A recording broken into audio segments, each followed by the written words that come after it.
In the middle of Whispering Woods lived a cheerful little red fox named Flick. Flick wasn't the fastest fox, he wasn't the sneakiest. But he had the very best giggle in the whole forest, a bubbly, preoccupied laugh that made squirrels drop their acorns and baby rabbits do happy flops. Every morning, Flick would trot along the mossy paths calling, "Good morning, everyone! Who wants to hear the tickly joke about the pine cone today?" And the forest would answer with chuckles, snorts, and happy squeaks. But one gray Tuesday, something strange happened. Flick opened his mouth to laugh, and nothing came out. Not a giggle, not a snort, not even a tiny hiccup. He tried again. Still, silence. The forest noticed immediately. The blue jays stopped singing. The rabbits froze mid-hop. Even the wind seemed to hold its breath. "Oh no," whispered Maya the wise old turtle, poking her head out of her favorite puddle. "The forest has forgotten how to laugh, because Flick has lost his laugh." Flick's ears drooped so low, they almost touched the ground. "What if it never comes back?" he mumbled. The animals decided they had to help. First, Benny, the bounciest bunny, tried his best trick. He stuffed a dandelion behind each ear. He balanced 3 pine cones on his nose and did 17 somersaults in a row. The squirrels clapped. Flick smiled a tiny smile, but no laugh came. Next, Pippa the purple hummingbird zoomed around Flick's head so fast she created a sparkly rainbow tornado. Leaves swirled, colors danced, Flick's tail wagged, but still no giggle. Even Grumpy Gus the badger, who usually only laughed at his own terrible puns, tried telling his favorite joke, "Why don't mushrooms get invited to parties?" "Because they're such fun, guys." A few polite titters.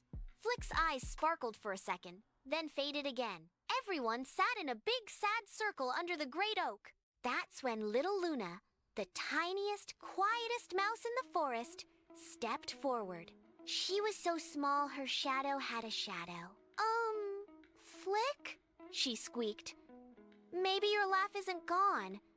Maybe it's just hiding because it feels lonely." Flick tilted his head. "Lonely?" Luna nodded. "You always make everyone else laugh first. Maybe your laugh wants to hear you laugh at something just for you." Flick blinked. Luna scampered up a low branch and whispered something only Flick could hear. Then she did the silliest thing anyone had ever seen.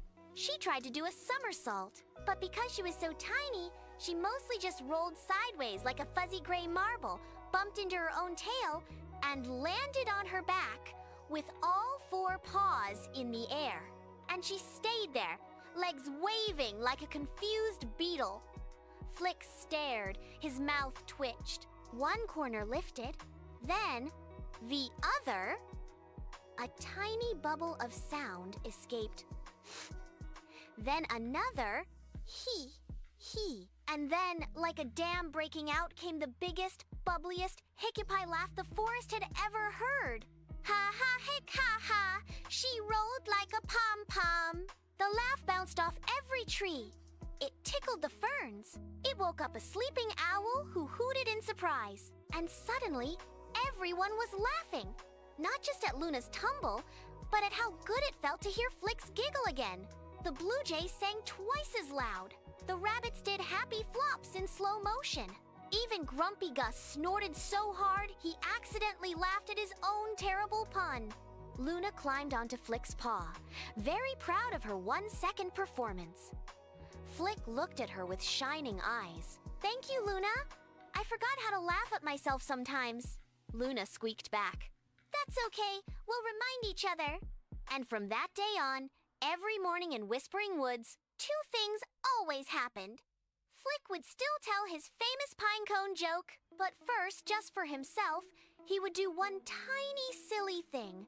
A goofy hop, a funny face, a pretend trip over nothing. And every time he giggled at himself first, the whole forest laughed along with him.